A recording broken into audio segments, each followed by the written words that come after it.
welcome to our latest Wytpod. I'm Stephen Blaine, host with Wytlabs, a full-service marketing agency. Today's guest is Todd. Todd, feel free to introduce yourself and let our viewers know about your background. How you doing? I'm Todd Gurney. I'm a medical malpractice attorney at the Eisen Law Firm in Cleveland, Ohio. Amazing. How did you end up being a medical malpractice attorney? Well, out of law school, I got a job at a small employment law firm. And about a year into the practice, the firm got bought out by a larger firm, and I decided to go in a different direction. There was an attorney in my building who did all medical malpractice litigation. I didn't really know anything about it. He had a big trial coming up and needed some help. So I came on board. We tried this case for 2 weeks out of town in Toledo. We got a $3.75 million verdict for our client. And I've been here ever since. It's about 17 years ago. Who is your ideal target client? So my firm, we're a boutique firm. We handle exclusively medical negligence and wrongful death cases. So we represent individuals and families who have suffered serious or catastrophic injuries as a result of some medical mistake. Gotcha. What makes you different than all of your other competitors out there? You're in a very competitive space of attorneys. Yeah. So what sets us apart is our focus on medical negligence cases. There's a lot of personal injury firms that advertise car accident cases, slip and falls, medical malpractice. But when it comes to the real malpractice cases, they don't want to get involved. They're too complex, complicated, expensive, risky, and that's really all we do.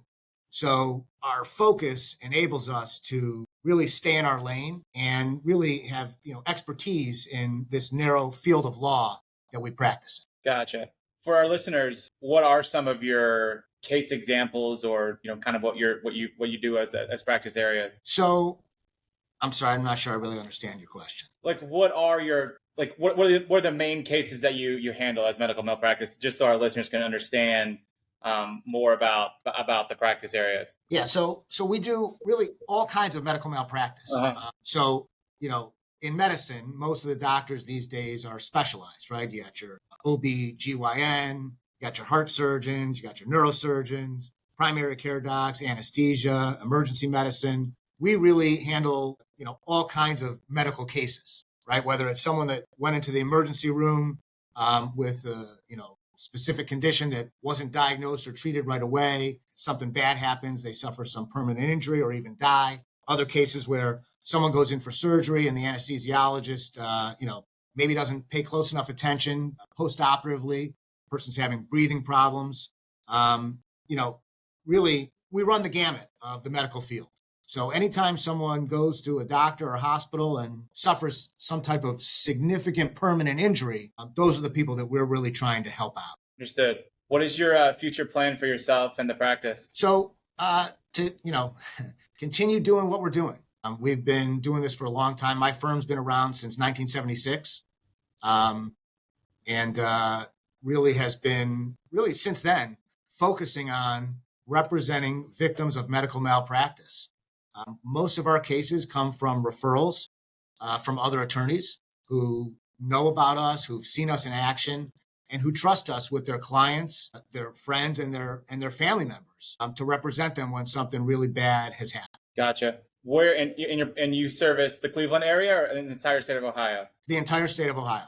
Yeah, gotcha. I got cases. Right now, I got cases going on in Columbus. I just finished one up in Cincinnati, Toledo, several in Cleveland. But yeah, really all over Ohio. Awesome. What's been the most effective marketing strategy? So that's an interesting question. Marketing is tough when it comes to personal injury work. Of course. There are some bigger firms that really, spend a lot of money marketing. We don't do that. We've never done that. You'll never see us on TV. Or an ad on TV. Most of our cases come from referrals. We've been around. We got a website. We got a good website. We do get calls, all the time about cases, but most of the time it's it's hard to get into that market and compete with these bigger firms. But as I mentioned earlier, most of those firms don't really handle the medical malpractice cases that we take on. So they may get called about those cases, but eventually they'll usually refer them to us or a select few other attorneys that actually have the focus and expertise to take on those type of cases. Gotcha. So most of our listeners are entrepreneurs and have brands like yourself. What are some challenges that you face as becoming a lawyer, and how are you able to overcome them? I'm sorry, I didn't hear the last part. What are some challenges that you face in starting the firm, and how are you able to overcome them? Yeah, so some of the biggest challenges really are the changes that the legislature has made to the laws, specifically in Ohio. They keep making it more difficult to bring malpractice cases, more difficult to recover on malpractice cases. There's a cap on the amount of money that you can get for a lifetime of pain and suffering. So in Ohio, for example, if you go to the doctor and they, cause some mistake or make some mistake and it causes an injury and you lose one leg, you're capped at the amount of money you can get for pain and suffering for the rest of your life. Now, if you happen to lose two legs instead of one leg, you're still subject to the same cap. If you happen to lose two legs and one arm, it's still the same cap. And if you lose both legs and both arms, you're only entitled to the same amount of money as someone who only lost one leg. And I think that's completely unfair, arbitrary, and unreasonable, but that's the laws that they've passed in Ohio. Similarly, they're trying to make it shorten the time period where you can bring a claim.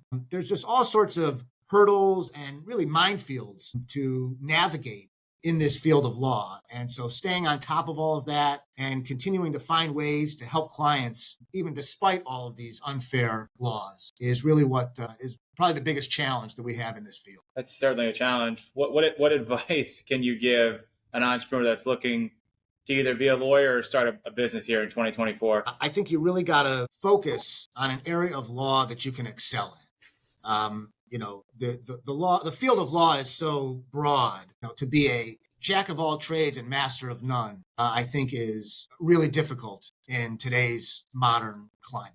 I think that the key, at least in my opinion, is to find your lane and try and stay in your lane and excel at what you do. That's amazing advice. I totally get it. And your website is malpracticeohio.com. That is the Eisen Law Firm. Yes. Anything that I haven't asked you that you want our listeners to know about yourself and the firm? It's interesting. I think that if doctors and hospitals would be more forthcoming and honest with patients, I think there'd be a lot fewer lawsuits. And I think that if doctors and hospitals paid more attention to patient safety than to profit, there would be a lot less medical malpractice litigation. And although that would be bad for my business, that truly is the goal of my firm, and I know of my colleagues, is to make healthcare more safe for patients in Ohio and in this country. And so ultimately, at the end of the day, that's really what we're trying to do, is make these doctors, make these hospitals care more about patient safety so that there aren't as many injured victims. Well, Todd, I appreciate you coming on the podcast and telling your story, and it was amazing. Thank you so much. Thanks for having me. I appreciate it.